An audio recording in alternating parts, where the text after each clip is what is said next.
Students, I am Pavan Kumar Swami. Welcome to my YouTube channel.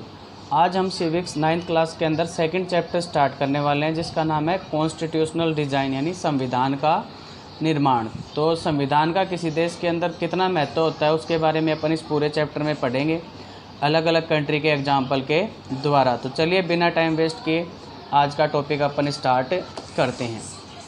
इस chapter का जो पहला टॉपिक है वो है democratic constitution in south Africa, यानी दक्षिण अफ्रीका में लोकतांत्रिक संविधान। इस टॉपिक की शुरुआत नेल्सन मंडेला, जो दक्षिण अफ्रीका के बहुत ही इम्पोर्टेंट फिगर हैं, एक आप ऐसे कह सकते हो महान पर्सनैलिटी है, उनके एक कथन से शुरू किया गया है। जैसे यहाँ लिखा हुआ है, I have fought against white domination. क्या कह रहा है कि मैंने जो है, नेल्सन मंडेला कह रहे हैं कि मैंने जो गोरे लोग हैं, जो वाइट है, अंग्रेज़ जो हैं, उनके प्रभुत्व के खिलाफ भी क्या किया है, संघर्ष किया है ना। फोर्ट लड़ाई लड़ी है अंग्रेज़ों के खिलाफ। वो अपना वर्चस्व स्थापित करना चाहते हैं, अधिकार स्थापित करना चाहते हैं, उनके खिलाफ भी लड़ाई लड़ी है। और and I have fought against black domination, और मैंने जब काले लोगों ने, अश्वेत लोगों ने अपना वर्चस्व स्थापित करने का प्रयास किया, तो मैंने उनके खिलाफ भी लड़ाई लड़ी है। कहने का मतलब ये है कि जो अपना डोमिनेंस स्थापित करने का प्रयास कर रहे हैं दक्षिण अफ्रीका में, चाहे वो अंग्रेज़ हो चाहे फिर वो अश्वेत हो, तो मैंने दोनों के खिलाफ ही क्या किया है, संघर्ष किया है, लड़ाई लड़ी है।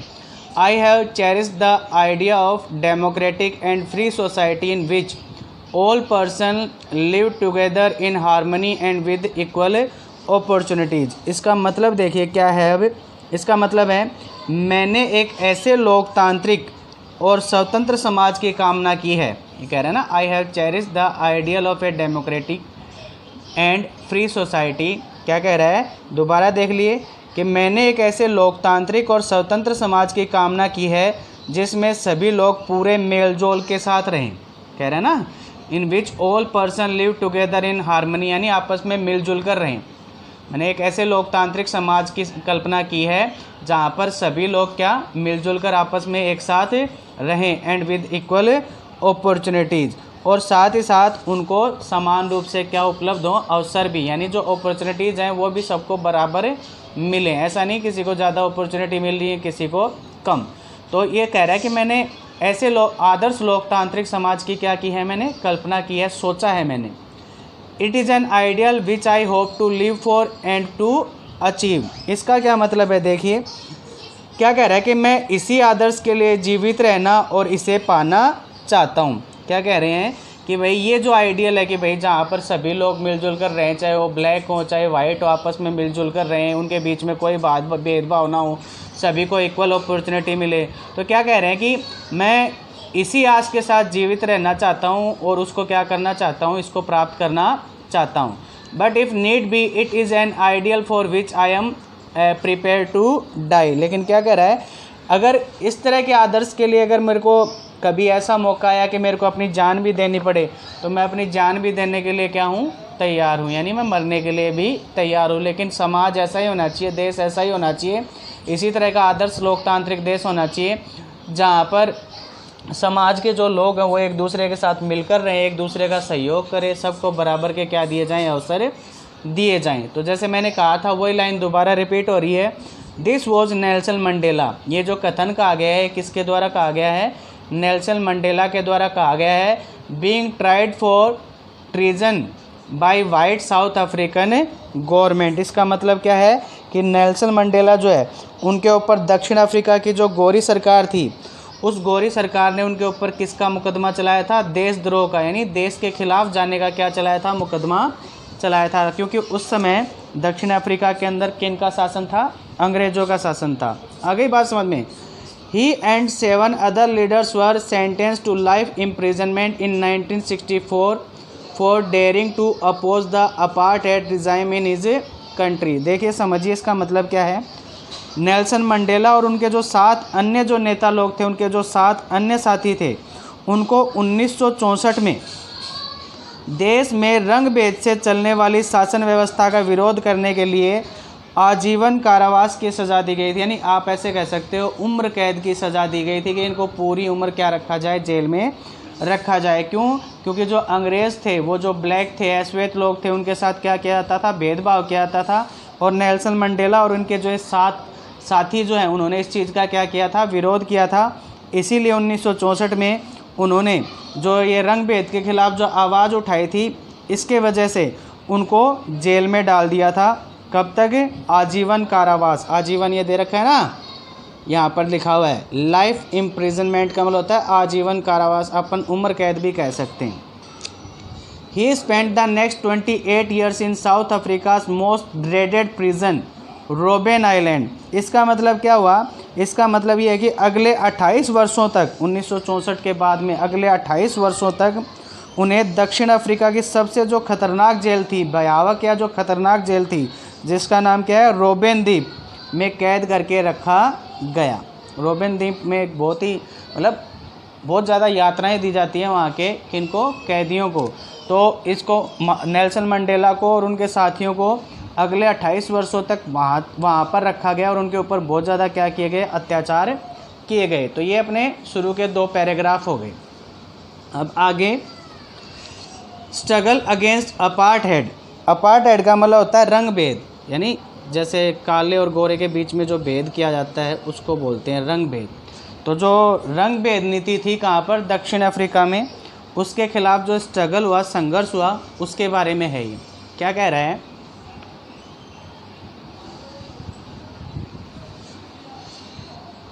Apartheid was the name of a system. ये भी अपार्थाइड का मतलब भी बता रहा है, वैसे ऊपर भी आ गया। Apartheid was the name of a system of racial discrimination unique to South Africa. जैसे मैंने बताया, दक्षिण अफ्रीका में जो स्ट्रगल हुआ था वही कि जो रंग भेद नस्ली भेदभाव पर आधारित उस व्यवस्था का नाम है जो दक्षिण अफ्रीका में विशिष्ट तौर पर चलाई गई। यानी दक्षिण अफ्रीका में जो अंग्रेज़ थे, उन्होंने जो ब्लैक थे, दक्षिण अफ्रीका में ज़्यादातर अश्वेत लोग हैं, तो उनके खिलाफ़ क्या चलाया था? एक सिस्टम बनाया था कि इनके खिलाफ़ हमेशा मतलब इनको हमारे बराबर दर्जा ना दिया जाए। समझ में आ गई भाई? तो apartheid was the name of a system, जैसे मैंने बताया अपार्थाइड में एक ऐसा सिस्टम है ऑफ रेशियल डिस्क्रिमिनेशन। रेशियल का मतलब क्या होता है? जाति या नस्ल पर आधारित जो भेदभाव किया जाता है, जो कहाँ पर था? साउथ अफ्रीका में। The white European impose this system on south Africa. मैंने कहा कि जो वाइट यूरोपियन थे, ये यूरोप के जो अंग्रेज़ जो लोग थे, उन्होंने ये सिस्टम दक्षिण अफ्रीका के अंदर क्या किया था? थोपा था, आप या कह सकते हो कि लागू किया, मतलब ज़बरदस्ती उनके ऊपर ये लागू किया गया था। During the 17th and 18th century, यानी 17वीं और 18वीं सदी के दौरान, the trading companies from Europe occupied it with arms and forms. सीधा सा दे रखा है कि 17वीं 18वीं सदी के दौरान जो व्यापारिक कंपनियां थी कहाँ की? यूरोप की, उन्होंने हथियार और बल के आधार पर, यानी हथियारों और ताकत के आधार पर दक्षिण अफ्रीका को अपने अधिकार में ले लिया। समझ में आ गई? 17वीं और 18वीं सदी में जो यूरोप की कंपनियां जो यहाँ पर क्या करने आई थी? व्यापार करने आई थी। भारत वाली सी स्थिति है, जैसे ईस्ट इंडिया कंपनी भारत में व्यापार करने आई थी, धीरे धीरे उसने भारत को अपना क्या बना लिया? गुलाम बना लिया। तो यहाँ पर भी ऐसा था कि यूरोप की जो व्यापारिक कंपनियां थी आई तो यहाँ पर व्यापार की दृष्टि से थी, लेकिन फिर उसने धीरे धीरे क्या किया? हथियार उनके पास बहुत सारे हथियार थे, उनके पास बहुत ज़्यादा क्या थी? ताकत थी। तो जल्दी उन्होंने दक्षिण अफ्रीका को अपना क्या बना लिया? गुलाम बना लिया। लेकिन क्या कह रहा है? बट अनलाइक इंडिया, लेकिन भारत के विपरीत, a large number of whites had settled in south Africa and become the local rulers. जैसे अपना देश तो जब आज़ाद हुआ, तो जैसे ही आज़ाद हुआ तो अंग्रेज़ जो थे वो हमारे देश को छोड़कर चले गए थे, लेकिन यहाँ पर ऐसा नहीं हुआ। यहाँ पर क्या हुआ? यहाँ पर भारत से एकदम उल्टा हुआ। क्या हुआ? कि बहुत अधिक संख्या में जो गोरे लोग थे, यानी जो अंग्रेज़ थे, वो दक्षिण अफ्रीका में ही बस गए और उन्होंने स्थानीय शासन को अपने हाथों में ले लिया। यानी यहाँ दक्षिण अफ्रीका का जो शासन था वो शासन खुद चलाने लग गए। कौन? जो वाइट थे, गोरे लोग जो थे, अंग्रेज़ जो थे। जबकि भारत में क्या था? जैसे देश आज़ाद हुआ, देश आज़ाद होने के बाद वो यहाँ से देश छोड़कर चले गए और भारतीयों ने क्या चलाया? शासन चलाया। लेकिन यहाँ पर उल्टा था। आगे क्या कह रहा है? द सिस्टम ऑफ, जो ये सिस्टम है किसका? Apartheid divided the people and label them on the basis of their skin colour. ये जो अपार्थाइड वाला जो सिस्टम था, जैसे अपन कह रहे हैं कि रंग या नस्ल के आधार पर जो भेदभाव होता था, इसमें क्या है कि रंग भेद की राजनीति ने लोगों को उनकी चमड़ी यानी उनके जो स्किन का जो कलर है उसके आधार पर क्या कर दिया था, बांट दिया गया था। जैसे अपन ने पढ़ाई है भाई, गोरे और काले लोग जो उनको उनकी स्किन की वजह से तो भेदभाव किया जाता था, तो इसी आधार पर यहाँ पर ये जो अंग्रेज़ थे इन्होंने ऐसा सिस्टम बनाया अपार्टहेड वाला, जिस वजह से जो लोग थे वो दो हिस्सों में बट गए। किसके आधार पर? स्किन कलर के आधार पर उनको क्या कर दिया गया, बांट दिया गया। आगे बात समझ में, दोबारा बता रहा हूँ, रंग भेद की राजनीति ने लोगों को उनकी चमड़ी के रंग के आधार पर बांट दिया, यानी उनके स्किन के रंग के आधार पर बांट दिया। जैसे अभी मैंने बताया भी था, South Africa are black in colour. दक्षिण अफ्रीका में रहने वाले जो लोग थे, यहाँ के स्थानीय जो लोग थे, सीधी सी बात है उनकी जो स्किन का रंग जो था वो क्या था, काला था, वो एश्वेत कहलाते थे। They made up about 3/4 of the population and were called black. यानी दक्षिण अफ्रीका में जितनी भी जनसंख्या थी उसका 3/4 हिस्सा ये थे अफ्रीकन, जो जिनका रंग कैसा था, काला था, ठीक है, और उनको क्या कहा जाता था, ब्लैक्स कहा जाता था, एश्वेत कहा जाता था। बिसाइड दीज टू ग्रुप्स, इन दो समूह के अलावा, यानी एक तो वाइट हो गए और एक ब्लैक हो गए, इन दो समूहों के अलावा there were people of mixed races who were called coloured and people who migrated from India. ठीक है, कहने का मतलब ये है कि जैसे मैंने बताया कि भाई जितनी भी यहाँ पर आबादी थी, जनसंख्या थी, उसका 3/4 हिस्सा कौन थे, ब्लैक थे। और ब्लैक समझ में आ गया, ब्लैक यानी वाइट और ब्लैक के अलावा, जैसे अंग्रेज़ थे ब्लैक वाइट तो, और ब्लैक कौन थे, अफ्रीकन थे।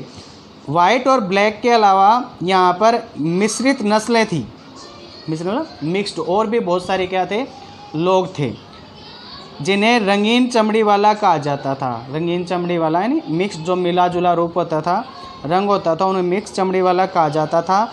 और भारत से गए लोग भी वहाँ पर रहते थे, तो वही मिक्स चमड़ी वाले हो गए जिनको कहा जाता था। ठीक है, भारत मतलब भारत के लोग भी कहाँ पर रहते थे, दक्षिण अफ्रीका में रहते थे। ठीक है, the non whites did not have voting rights. Sorry, पहले ये देख लेते हैं।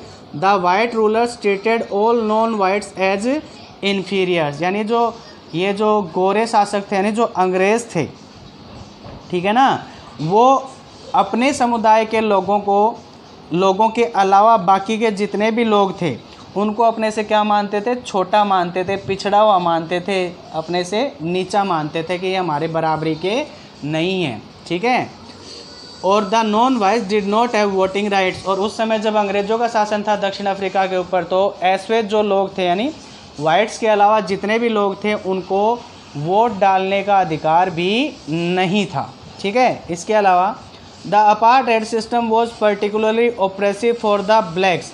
ये जो अपार्टहेड सिस्टम बनाया गया था, जाति और नस्ल के आधार पर जो भेदभाव किया जाता था, ये सबसे ज़्यादा खतरनाक किन के लिए था, ब्लैक्स के लिए, एश्वेत के लिए सबसे ज़्यादा क्या था, खतरनाक था, क्योंकि उनके ऊपर सबसे ज़्यादा अत्याचार किए जाते थे। They were forbidden from living in white areas. उनको जो अंग्रेज जिस जगह रहते थे वहाँ पर उनको रहने से रोका जाता था, यानी निषेध कर रखा था कि आप जो है ना यहाँ नहीं रहोगे। They could work in white areas only if they had a permit. क्या कह रहा है कि उनको काम करने का भी तभी अधिकार था जब अंग्रेज उन्हें क्या करें, परमिट दे, यानी उनको स्वीकृति दे, तभी वो क्या कर सकते थे, वहाँ पर रह सकते थे। ठीक है, काम कर सकते थे, रह सकते थे। अदरवाइज़ बिना अंग्रेज़ों की परमिशन के वो उनके लिए ना तो वहाँ पर रहना मतलब कि रहना उनके लिए क्या था कि भाई उनको रहने दिया जाता था और ना ही काम करने दिया जाता था। दे कुड वर्क, ये आ गया, trains, buses, taxis, hotel, hospital, school, college, libraries, cinema halls, theatres, beaches, swimming pools,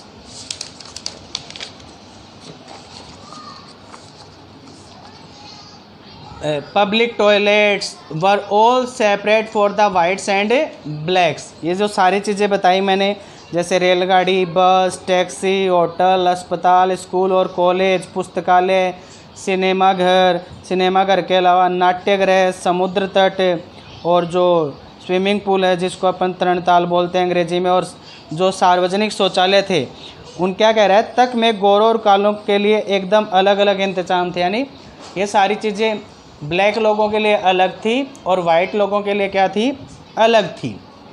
इसके अलावा दिस वॉज कॉल्ड सेग्रीगेशन। इसको क्या कहा जाता था?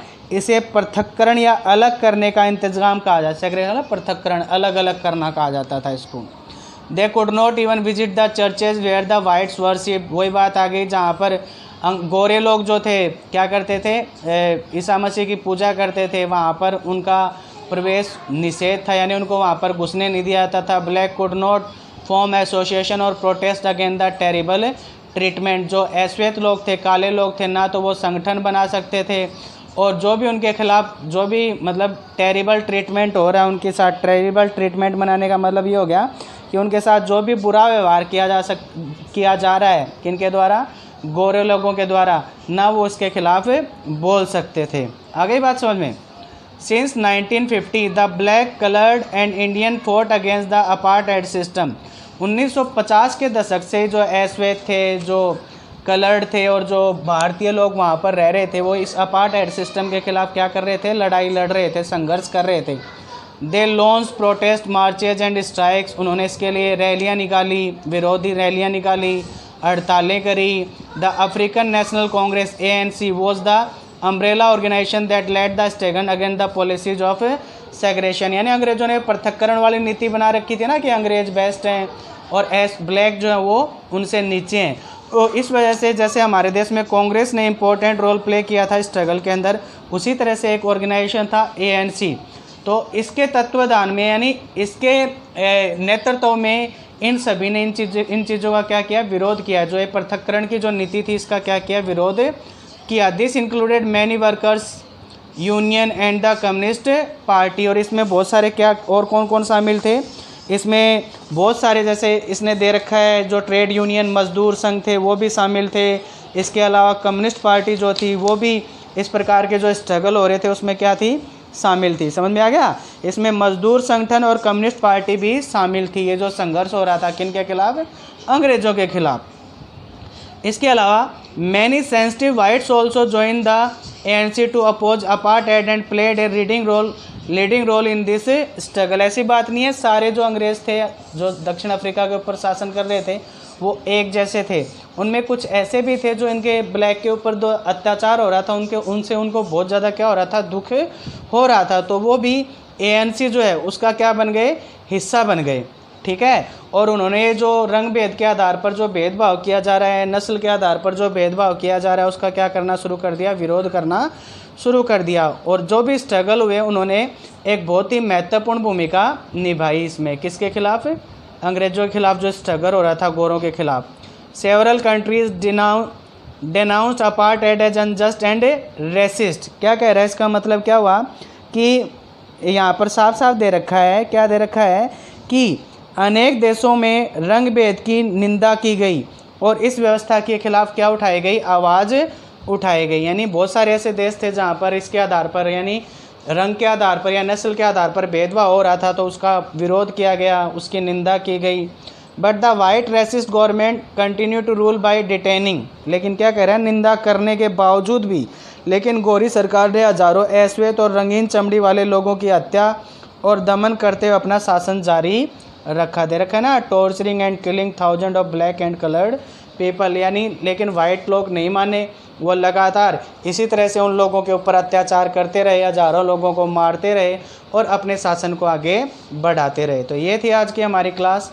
अगर इस टॉपिक को अच्छी तरह से समझना है, कौन सा टॉपिक? जो अपन ने पढ़ा था स्ट्रगल अगेंस्ट अपार्टहाइड, जो स्टार्ट किया था आज, और इससे पहले का जो स्टार्टिंग पॉइंट था उसको अच्छी तरह समझना है तो वीडियो को पूरा देखें ताकि आपको कोई डाउट ना रहे। वीडियो अच्छा लगे तो लाइक करें, शेयर करें और सब्सक्राइब करना ना भूलें। Thank you so much. मिलते हैं नेक्स्ट क्लास में।